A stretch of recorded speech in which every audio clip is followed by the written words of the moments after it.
Bienvenue dans Street Corner. Ici, on part en vadrouille avec un invité dans sa ville.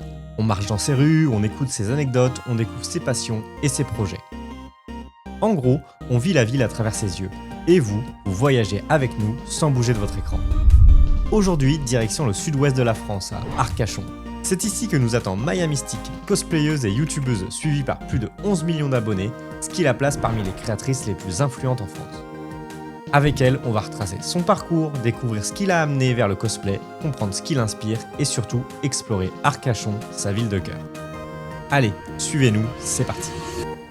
On va se balader aujourd'hui à Arcachon, Oui. qui est ta ville de naissance, Où je suis de née, oui. cœur. Voilà. Je suis née à côté à Teste-de-Buch, mais je suis née vraiment en globalité, j'ai fait ma vie sur le bassin d'Arcachon.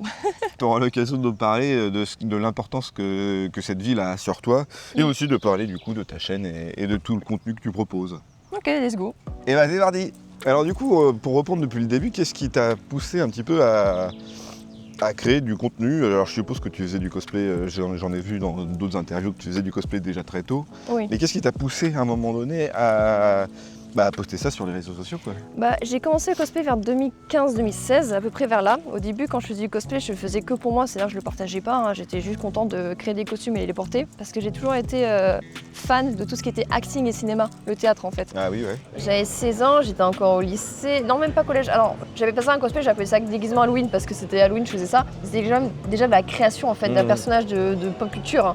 Donc il y a eu un peu au collège, mais surtout au début lycée, je crois que j'ai commencé vraiment à développer le truc quoi. Et malheureusement, je me suis pas lancée dans cette branche-là quand j'étais petite. Je me suis lancée dans la branche du soin, ce qui est pas du tout pareil. Ah ouais. Et du coup, en même temps de faire du coup mes études dans le soin, je me suis dit pourquoi pas faire du théâtre chez moi avec ce que j'avais. Donc on appelle ça du cosplay placard. Mais du cosplay fait avec du matos qu'on avait chez soi. Parce qu'en plus, quand j'étais étudiante, j'avais pas forcément les moyens nécessaires pour faire du cosplay. Donc tout ce que j'avais entre les mains, je pouvais fabriquer pour faire un costume que je porterais. Mon tout premier cosplay que j'ai fait, c'est Alice Angel de Bendy Exotic Machine et Toriel de Undertale. Toriel, c'est la chèvre. la chèvre. Oui, Ouais. non, mais la maman. C'est ça, Oui, c'est la ça. maman chèvre là. Je l'ai faite parce qu'en fait, on m'a souvent comparé à elle quand je faisais du RP ou quand je jouais à des jeux. En fait, souvent on m'a comparé à elle parce qu'apparemment je suis un peu maternelle apparemment. Et ils m'ont dit à chaque fois, ils m'ont appelé maman chèvre. Et en fait, le fait qu'ils m'ont appelé comme ça, je me suis dit pourquoi pas faire un déguisement d'elle. Parce que oui, à l'époque on disait déguisement, pas cosplay. Ouais. Et un jour, j'ai créé un truc parce que ma tante se débarrassait d'une vieille robe violette que j'ai pimpée en mettant les symboles et tout tutoriel. J'ai rajouté les oreilles, les cornes et tout. Et depuis, ça a été mon premier cosplay créé de toutes pièces. quoi. Stylé, en vrai. Et au début, souvent mes costumes, déjà, je montrais pas ma tête. Je faisais beaucoup de costumes où je cachais ma tête, où c'est souvent des casques avec des pots de fleurs transformés en tête de chien pour faire un personnage de jeu vidéo. Enfin, c'était n'importe quoi. Vraiment, tout ce que j'avais se transformait en costume. Et puis, à un moment donné, il y a eu Musical.ly qui a été créé. Oui, c'est vrai, oui. L'ancêtre de TikTok. Et en fait, dessus, je voyais des gens qui faisaient du cosplay. Donc, souvent des personnes étrangères, d'ailleurs, pas des personnes françaises, souvent des Américains ou des Japonais, quoi, qui faisaient du cosplay. Et là, je me suis dit, pourquoi pas partager aussi mon travail. Et petit à petit, je commençais un peu à montrer sur Musical.ly, qui est ensuite devenu TikTok. Et puis après, j'ai pas arrêté, quoi. J'ai développé dans plein de choses, j'ai testé plein de cosplays dans un univers que personne ne faisait en cosplay. Du coup, je me suis dit pourquoi je n'essaierais pas, quoi. Et c'est ça qui a plutôt fonctionné parce que pour montrer comme quoi le cosplay, c'est pas parce que c'est pas un personnage animé manga que tu peux pas faire du cosplay. En fait, tout peut être un cosplay. Il n'y a pas de règles en fait. Si tu as des idées, si tu as de l'imagination, si tu sais comment le faire en version humanisée, tu peux tout faire en fait. C'est question faut réfléchir en fait au concept et après c'est lancer quoi. Justement, le fait d'être représenté sur les réseaux sociaux, est-ce que tu avais aussi à un moment donné peur de dire putain mais en fait on va peut-être harceler, on va peut-être me reconnaître ou ça va peut-être le bordel? Surtout que j'étais encore à l'école à ce moment-là, je voulais pas forcément qu'on me reconnaisse dans la classe, sachant que on a tous été harcelés je pense une fois dans sa vie. Moi la période de la scolarité ça n'a pas du tout été une super période pour ma part, surtout que étant dysphasique, donc j'ai des difficultés à parler, j'étais plus jugée sur ma façon de parler en fait, j'avais plus de facilité de me faire juger. Ce qui fait que j'ai préféré d'être un peu discrète dans ma passion. En fait, je m'en fichais sur le fait que si ou pas ça attirait les gens. Moi, je m'éclatais juste et je le partageais. Je partageais en fait ma création et puis ça plaît, tant mieux, ça plaît pas, tant pis, mais moi je m'éclate quoi. Donc le fait de faire du cosplay dans l'acting, de faire comprendre ce que j'ai envie de dire ou communiquer sans forcément passer par la parole, c'était pour moi, c'était génial quoi, parce que ça permettait de contrer mon handicap pour faire un truc qui me plaît quoi. Donc c'est pour ça que j'ai commencé et encore aujourd'hui je fais beaucoup dans la communication non verbale parce que c'est mon côté à moi de m'exprimer sans forcément passer par la parole, quoi. Ah oui, mais d'ailleurs, on va peut-être parler d'Arcachon aussi. Qu'est-ce que ça t'a fait quoi de vivre dans le sud, même si je pense que t'as pas d'éléments de comparaison, mais... Bah oui, parce que du coup, je suis pas vraiment... En fait, je suis née du coup à la Teste de Buch, qui est juste à côté d'Arcachon. Et sinon, j'ai plutôt grandi sur Gujan-Mestras et du coup Arcachon, parce que mes études ont souvent été à Arcachon. Ouais. Donc oui, j'ai passé mon enfance à Arcachon. Après, je peux pas vraiment comparer parce que du coup, j'ai pas vraiment vécu dans une grande ville. C'est souvent quand je vais dans une grande ville que je vois la différence entre Arcachon et une grande ville, c'est que c'est vraiment pas pareil l'ambiance. Ah bah, c'est grave, ouais. Voilà, quand je suis en grande ville, des fois, je me sens perdue. Je me dis, mais où je vais Qui suis-je Voilà. C'est pour ça que ça fait très bizarre quand je vais à Paris. À Paris, pour moi, c'est gigantesque. Vraiment, Et tu vas souvent à Paris quand même Ah bah tu fais Paris Manga et tout Pour mes événements, ouais. Ah ouais. C'est pour le travail, du coup, oui, je retourne de temps en temps à Paris, ouais. Après, j'aime bien Paris, hein. Ça bouge beaucoup. Mais tu dis ça parce que je suis parisien ou tu le dis ça de manière je dis ça totalement parce que je suis une grosse touriste quand j'y vais. Tout ce bord là, c'est pas les trucs à huîtres là Non, là, ils sont en train de pêcher. Après, les huîtres, là où c'est plus, là où j'ai plus goûté, on va dire, c'est plutôt vers Gujan-Mestras, vers là-bas. Ah oui, les grands ports là-bas. T'as travaillé du coup sur la plage, t'as fait le vendeur de chouchous Non, j'ai travaillé à la mairie d'Arcachon. Ah, ok. Ah, j'ai vraiment fait ma vie ici, quoi. Des fois, l'école, mon lycée par exemple, il a même pas quelques kilomètres là. Pendant les heures de pause, des fois, ça nous arrivait de descendre pour faire nos pauses à la plage, quoi. Ah bah ça, c'est le petit plaisir de vivre à Arcachon quand même. Ça, c'était génial, ouais. C'était génial. Et qu'est-ce qui t'a poussé à quitter Arcachon pour Bordeaux? Parce que à la base, comme je disais, j'étais dans le soin, j'étais dans l'aide à la personne et j'avais quand même mon côté créatif qui était là. Et je me suis dit, autant essayer ce côté créatif au lieu de pas essayer tout court. Et dans ces cas-là, je voulais tenter ma chance dans une école d'art. Ah, ok. Et malheureusement, les écoles d'art, tu n'en as pas à Arcachon, tu en as que à Bordeaux. Donc fallait absolument que j'aille du coup à Bordeaux. J'en ai trouvé une, j'ai fait 1 an là-bas. Finalement, j'ai vu que c'était pas pour moi. Ah ouais? On va dire que quand j'ai repris les études, je travaillais déjà avant. Je travaillais auprès des personnes en situation de handicap mentaux. Donc je gérais tout ce qui était autiste, trisomie 21. J'adorais ce travail d'ailleurs, j'adore de toute façon rendre service à la personne. Et le truc c'est que du coup j'ai repris les études pour faire 1 an d'école d'art là-bas pour tenter. Ouais. Et j'ai pas du tout aimé. En vrai dire que dans le côté art que j'ai testé, c'était dans l'art animation. Donc ça n'avait aucun rapport avec l'acting. J'étais pas dans le théâtre, j'aurais voulu faire une école de théâtre, hein. Mais non, j'ai testé du coup l'animation parce que j'ai toujours été une grande fan de dessins animés. Du coup, mes cosplays sont souvent en rapport avec le cartoon parce que j'ai été baignée dedans. Mais finalement, j'ai vu qu'au niveau des techniques et tout, ça me plaisait pas. C'est beaucoup de boulot derrière un ordinateur, ce qui est pas du tout mon truc non plus. Enfin, déjà, reprendre le cursus scolaire, ça m'avait pas manqué. Ah ouais. Et puis, on va dire, c'est un peu un domaine assez mouché, on va dire, malheureusement, le côté de l'art. Du coup, à un moment donné, je me suis dit, je vais tout lâcher, je vais essayer de faire que dans le cosplay parce que à ce moment-là, mon cosplay marchait à peu près bien. Ouais. Et je me suis dit, pourquoi pas tenter 1 an là-dedans, quoi. C'est la ruelle pour le travail, pour aller à la plage, pour aller chercher un churros.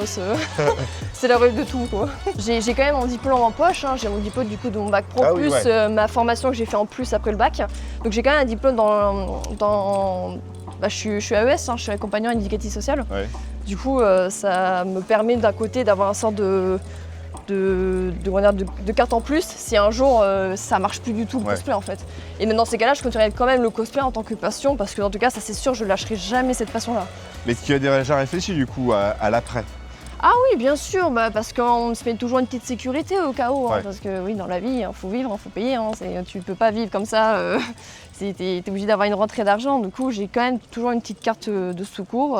Tu dois avoir quand même un rythme un peu particulier, comment tu gères le fait de devoir produire beaucoup, ou en tout cas, si produire beaucoup, et de garder un peu de créativité sans avoir un peu la peur de la page blanche, quoi. C'est beaucoup de boulot, c'est énormément de boulot. C'est-à-dire que en fait, je suis obligée de m'organiser, d'avoir un planning bien organisé pour pouvoir savoir quoi faire. Par exemple, je sors un cosplay 1 fois par semaine normalement. Ouais. Avant, je faisais 2 fois par semaine des fois.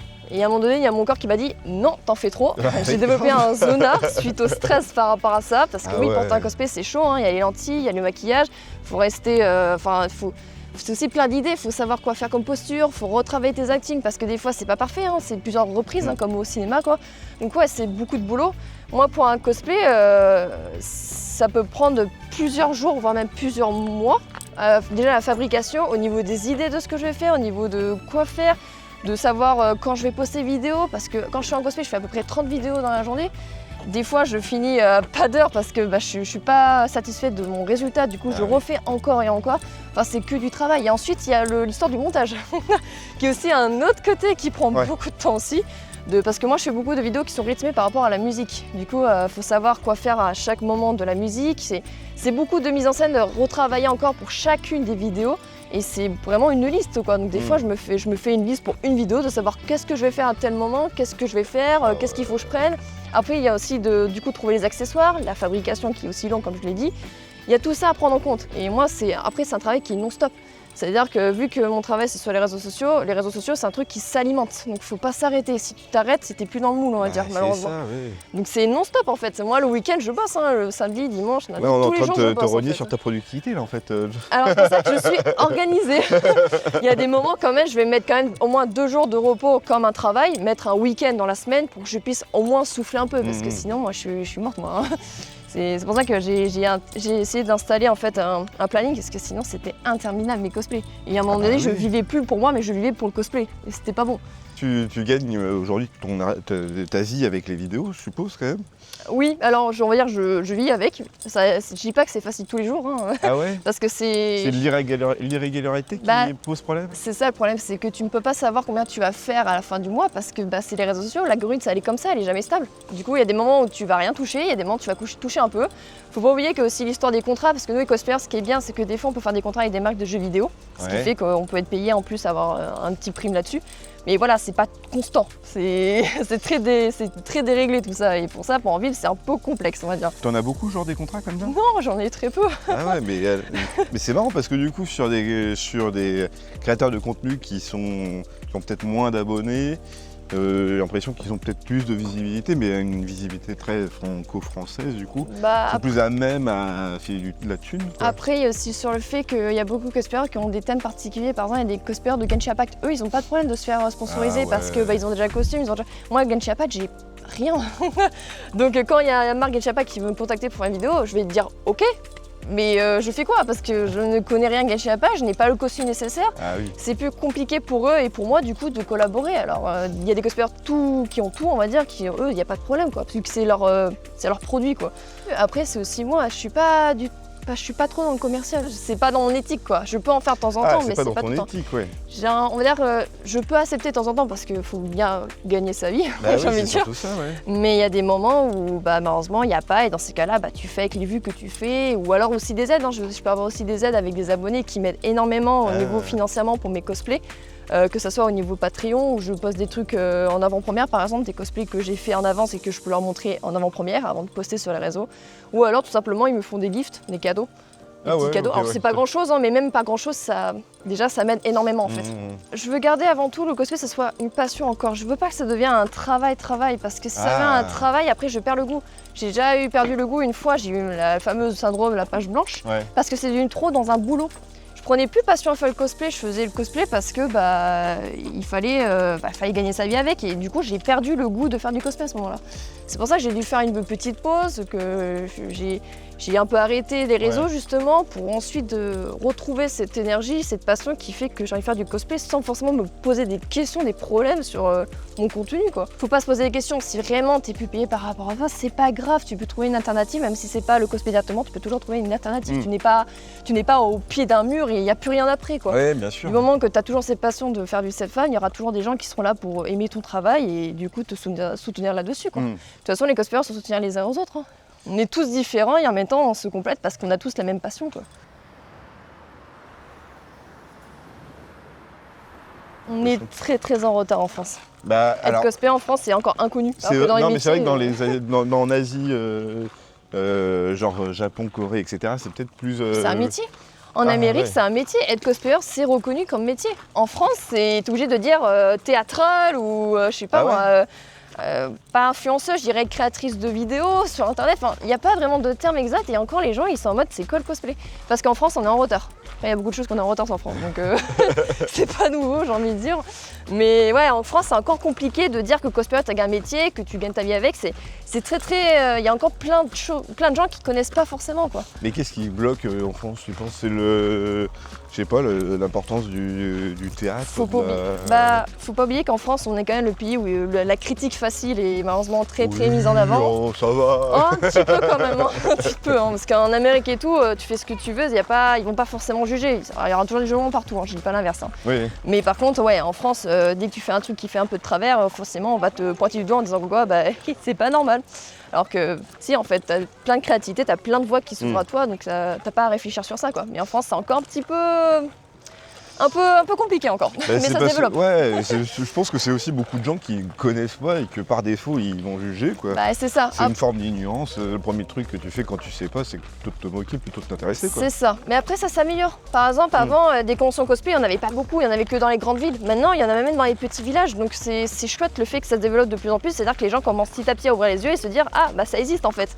Donc et qui s'intéressent du coup au sujet. Et ça se fait petit à petit quoi. Ouais. Ça c'est vraiment bien par contre. Ah bah regardez le Arcachon Game Show. Elle y est cette année. Ouais.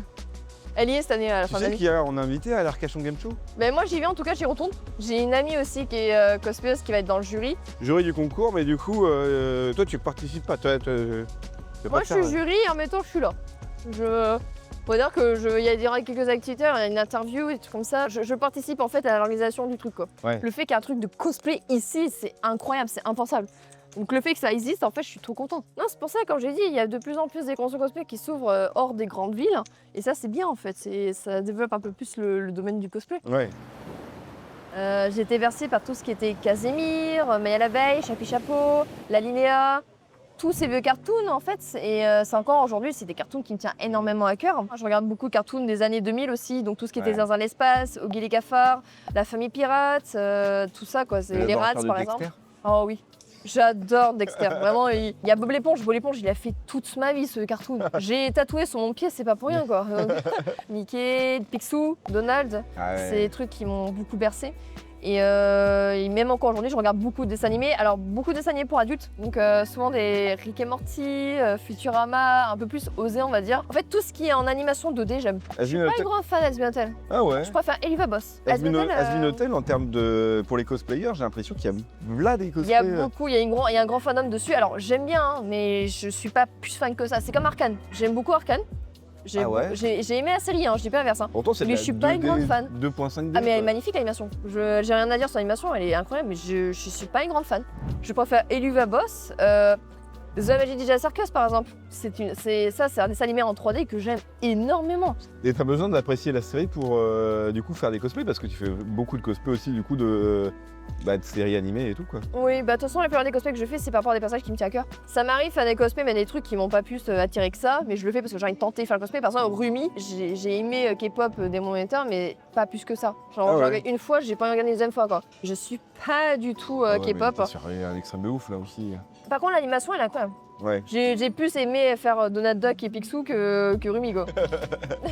À la store quand je l'ai fait en cosplay, je voulais pas forcément le faire déjà d'un parce qu'il est très compliqué à faire.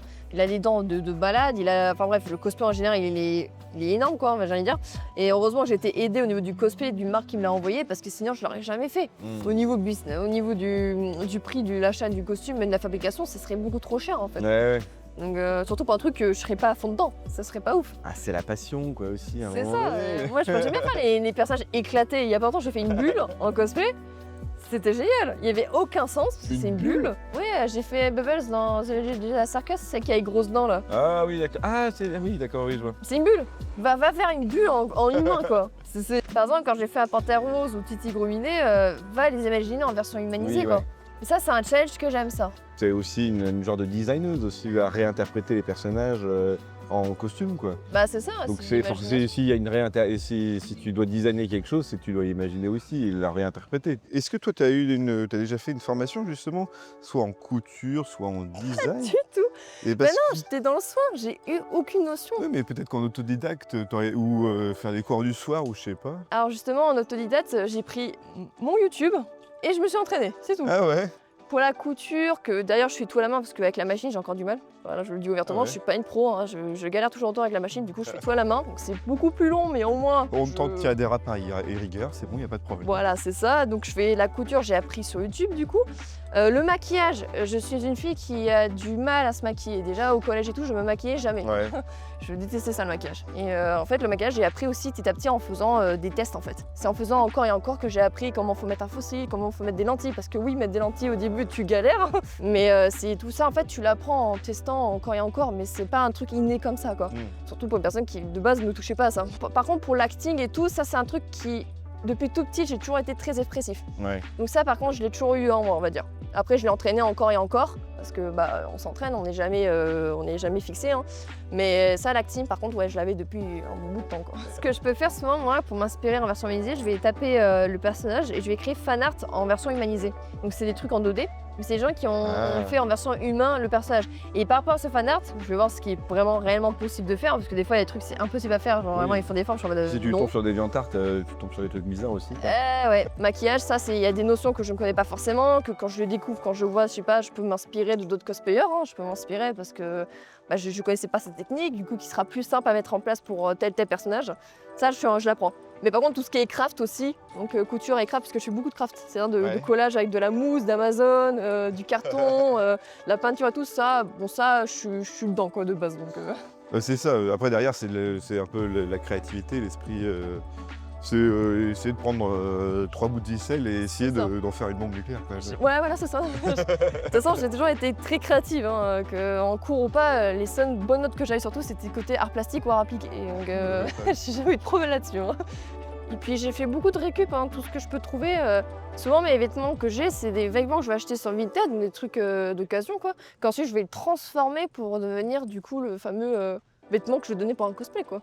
C'est beaucoup de récup. Des fois, je récupère beaucoup de ma famille aussi. Hein. Ma tante qui veut vider son placard, bah, je vais choper 2-3 vêtements quoi. Ouais. Pour mes parents aussi. Hein, donc, Après, ça m'arrive aussi que des marques m'envoient des costumes déjà tout faits, que ensuite moi je pipe à ma façon.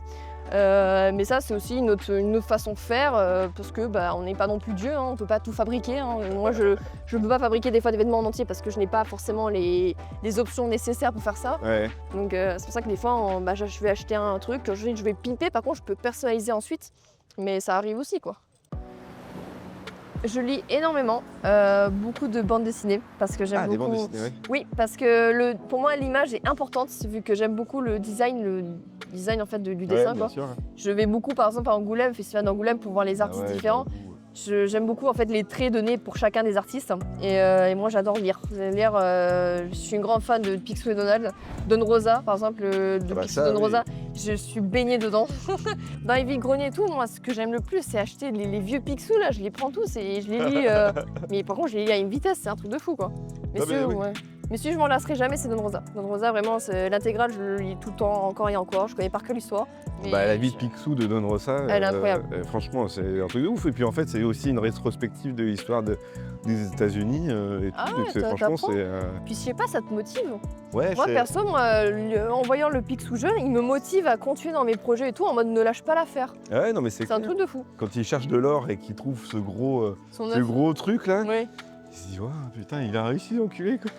Comme quoi il en a chié pour en arriver là. En gros, ne baisse pas les bras, même si tu n'as rien, tu continues et tu auras forcément quelque chose qui va te sonner à la porte un jour ou l'autre. Et là, tu verras qu'en quoi rien n'était perdu en fait. Il faut juste continuer. Oui. Voilà. De la détermination, comme disait Undertale. Ouais, c'est ça. D'ailleurs, Undertale, qui est un jeu qui m'a aussi.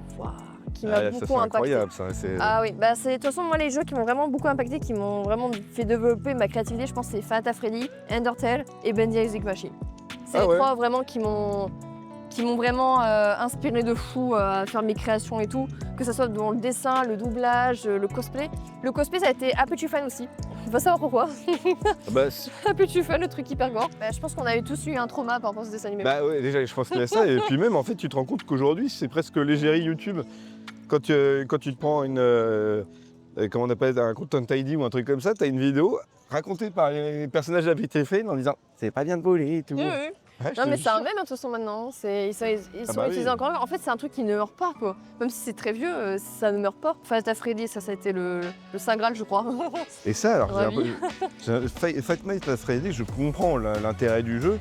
Mais alors la communauté cosplay, je ne comprends pas, c'est le fait que ça soit des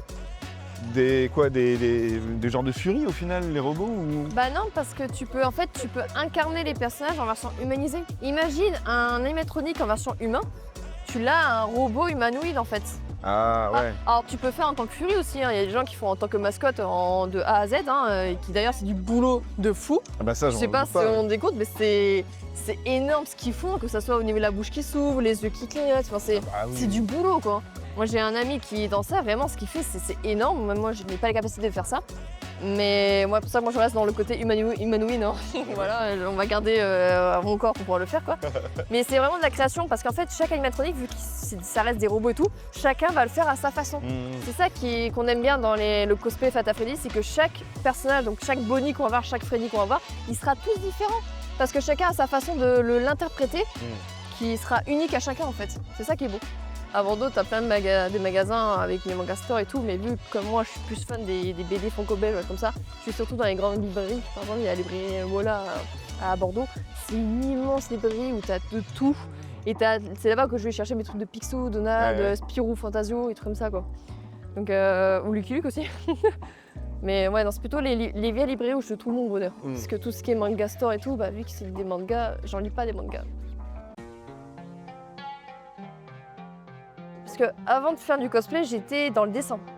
Ah oui, quand même. Ah, J'ai fait beaucoup de dessins, beaucoup de personnages un peu en style cartoon des Disney, parce que je suis une grande fan un peu les animaux humanisés, on va dire, comme Mickey quoi. Je créais beaucoup de personnages. J'aimais créer des personnages qui n'avaient aucun sens. J'en créais un pan, un loup, imagine leur histoire, j'adorais ça. On appelait ça des OC. Et c'était un peu mon fandom avant de faire du cosplay, c'est-à-dire avant de me lancer dans le cosplay, j'avais quand même une certaine communauté de dessins qui me suivaient pour mes créations. Ah ouais, quand même, putain. Et mon pseudo, c'était du coup toujours Maya Mystique avec UE à la fin. Et c'était un ours tout blanc avec un nœud papillon violet, une jupe violette et un cœur violet. Et c'était mon personnage par défaut. Les gens me dessinaient avec ce personnage-là. Ah ouais. Et je parlais toujours pas français, hein. Les gens. J'avais déjà un petit fandom là-dedans. Ton compte DeviantArt, il existe toujours, on peut le retrouver.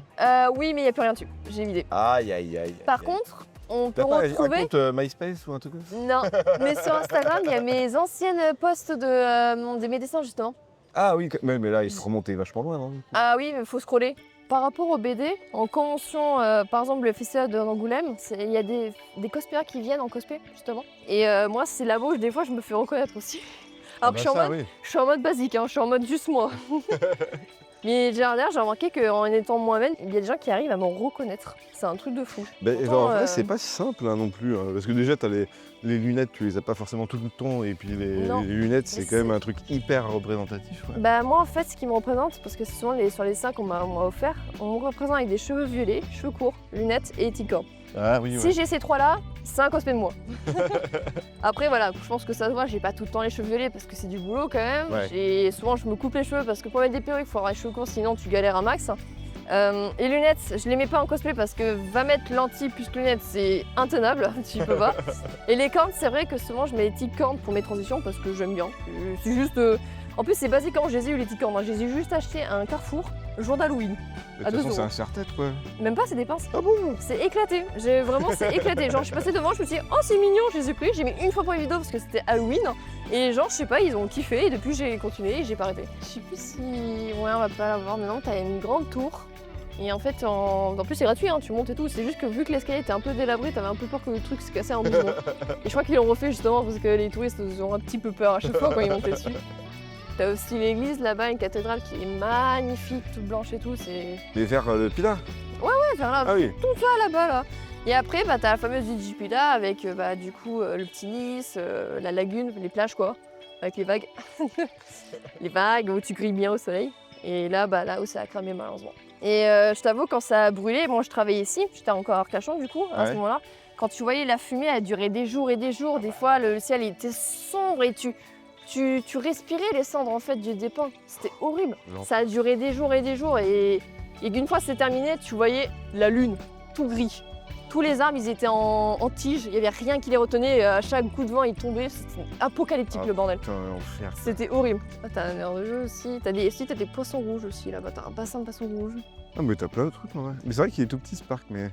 Petit, il est mignon. mignon. Voilà. Voilà. On va faire une. Pétanque. Si vous voulez du soleil, vous voulez vous baigner, venez à Arcachon. Si vous voulez faire du cosplay maintenant, venez à Arcachon. Ah putain, j'avoue.